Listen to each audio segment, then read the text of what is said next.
Hello students, इस video में हम इस तरह के डायग्राम को सॉल्व करने की कोशिश करेंगे।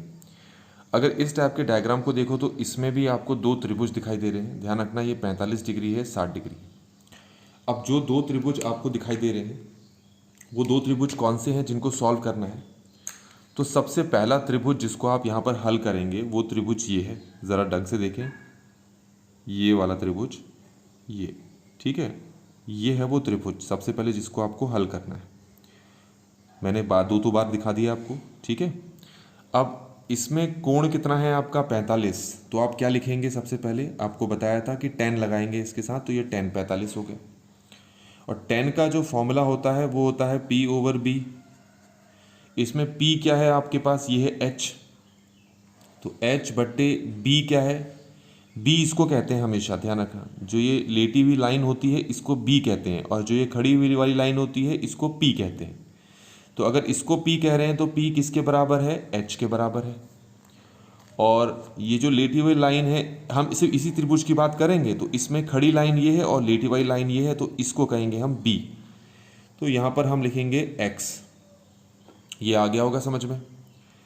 अब ये जो 10 45 है इसका मान होता है 1 बराबर, अब इसको नहीं उतारेंगे, इसको उतारेंगे तो क्या है ये H/X।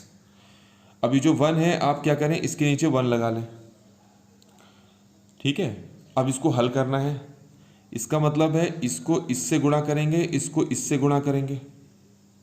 1 को x से गुणा करेंगे तो ये खाली x आएगा, इक्वल टू 1 को h से गुणा करेंगे तो ये h आएगा। और इस तरीके से आप देखें कि आपके पास ये पहला समीकरण बनकर तैयार हो गया। अब हमें क्या करना है, हमें अब दूसरे त्रिभुज को देखना है, वहाँ से दूसरा समीकरण बनेगा। आपको इस उत्तर को याद रखना है। अब आप ये देखें कि हमारे पास जो अब दूसरा त्रिभुज है वो ये वाला है। ये देखें, मैं दिखा रहा हूँ आपको पूरा, ये देखें, ये देखें, ये देखें, ये देखें, ये देखें, पूरा दिख रहा होगा आपको। इस पूरे त्रिभुज का कोण जो है वो है 60 डिग्री। ध्यान रखना, इस छोटे वाले त्रिभुज का कितना था, 45 डिग्री। इस बड़े वाले त्रिभुज का कोण कितना है, ये है 60 डिग्री। तो ये 60 डिग्री को ध्यान से देखें आप। तो क्या लगाएंगे इसके साथ, आपको बताया था 10 लगा देंगे इस कोण के साथ, तो ये 10 60 हो जाएगा। और फॉर्मूला क्या होता है, फॉर्मूला होता है P/B। तो ये जो त्रिभुज है इसमें जो ये खड़ी भुजा है, ये वाली जो दिख रहा होगा आपको, इसी को P कहते हैं। और इसकी लंबाई यहाँ से लेकर यहाँ तक है, यहाँ से यहाँ तक h है और यहाँ से यहाँ तक 1.6 मीटर है। तो जी यहाँ से यहाँ तक टोटल लंबाई हो जाएगी, उसके लिए इन दोनों को जोड़ना पड़ेगा। तो ये हो जाएगा h + 1.6। आ गया होगा समझ में। तो आपको बताया मैंने कि ये जो पूरी लंबाई है इसको कहते हैं हम क्या, P। तो यहाँ पर P की जगह हम क्या लिख लेंगे, ये लिखेंगे हम h + 1.6। और ये जो लेटी वाली लाइन है इसको हम क्या बोलेंगे, x। तो B होता है, ये जो लेटी वाली लाइन होती है, तो B की जगह हम क्या लिख लेंगे, x लिखेंगे। अब इसको हल कैसे करेंगे, 10 60 का मान होता है √3 बराबर, अब इसको लिखने की ज़रूरत नहीं है, इसको लिखेंगे, ये हो जाएगा h + 1.6/x। ठीक हो गया। अब जो √3 है आप क्या करें, इसके नीचे 1 लगा लें, √3 के नीचे आप 1 लगा लें।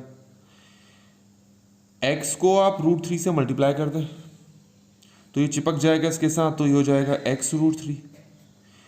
1 को यहाँ पर इन दोनों से मल्टीप्लाई करेंगे, तो 1 को दोनों से करोगे तो यही दोनों वापस आ जाएंगे, तो ये हो जाएगा h + 1.6। और इसको आप क्या करेंगे, दूसरा समीकरण मानेंगे। तो याद होगा ऊपर हमने पहला समीकरण देखा था और नीचे हमने दूसरा समीकरण देखा था। अब यहाँ पर देखें कि छोटा समीकरण कौन सा है, ये तो बड़ा दिख रहा होगा आपको। ये वाला जो समीकरण है ये छोटा है। जब आपके पास x का मान कितना आया था, h आया था, क्योंकि x का मान यहाँ पर h है। ध्यान से सुने, यहाँ पर किसका मान निकाला आपने, x का मान निकाला है किसके बराबर, h के बराबर। तो आप क्या करेंगे, ये जो समीकरण दिख रहा है इसको मैं दोबारा यहाँ पर लिख लेता हूँ एक बार। क्या है ये समीकरण, ये है x√3 = h + 1.6। अब आपको क्या करना है, मैंने आपको बताया कि x का मान कितना है, h है, ये देखें। तो इस x को हटा दो यहाँ से, इसको हटा दो और इसकी जगह क्या रखो, h रखो, बाकी सब उतार दो, तो ये हो जाएगा √3 इक्वल टू h प्लस 1.6। अब इसको कैसे हल करना है, क्योंकि देखो यहाँ पर h है और यहाँ पर h है, तो दोनों h एक तरफ आने चाहिए। तो इस h को यहाँ से उठाकर यहाँ ले आओ और इस h को यहाँ से उठाकर यहाँ ले आओगे, तो ये हो जाएगा, ऊपर हो जाएगा h√3, इसको यहाँ लेके आओगे तो h होगा इक्वल टू, ये कितना है 1.6 है। अब आपको क्या करना है, इसमें से और इसमें से क्या निकाल लेना है, h निकाल लेना है। अब अगर मैं h बाहर निकाल लूँ तो यहाँ से क्या बचा, यहाँ पर सिर्फ √3 बचा, यहाँ से माइनस बचा, यहाँ से h हट जाएगा तो आपको ऐसा लगेगा कुछ नहीं बचा, पर जबकि यहाँ पर 1 बचा, बराबर ये हमारे पास कितना है 1.6 है। अब यहाँ से h का मान निकालना है क्योंकि h अकेला है, तो ये जो चीज़ दिखाई दे रही है इसको आप नीचे लेके जाएंगे तो क्या आ जाएगा आपके पास आ जाएगा ये h बराबर 1.6 ओवर, ये नीचे आ रहा है तो ये हो जाएगा √3 - 1। ये आपको समझ में आ गया होगा। अब यहाँ से क्या करना है, इसको हल करना है। कैसे हल करेंगे इसको ज़रा गौर से देखेंगे। अब आप क्या करेंगे, आपको बताया कि यहाँ √3 - 1 है, तो ऊपर आप √3 + 1 से मल्टीप्लाई करें और नीचे भी √3 + 1 से मल्टीप्लाई करें। ऐसे इसको आगे एग्जाम में तो आप यहाँ तक हल करके छोड़ देंगे अगर आपको आगे हल करना नहीं आता है तो, नहीं तो पूरा आंसर निकालना है तो यही तरीका है। अगर √3 - 1 है तो ऊपर लिखना पड़ेगा √3 + 1, यहाँ भी √3 + 1 लिखना पड़ेगा।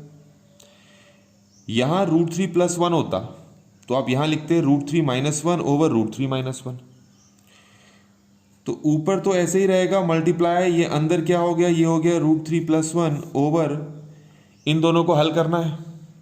और इनको हल करने का तरीका ये होता है, देखो दोनों तो एक जैसे हैं, एक में माइनस है एक में प्लस है, तो ये जो पहला वाला है इसका स्क्वायर करना है, फिर हमेशा माइनस लगाना है, फिर दूसरा वाला है उसका भी स्क्वायर करना है।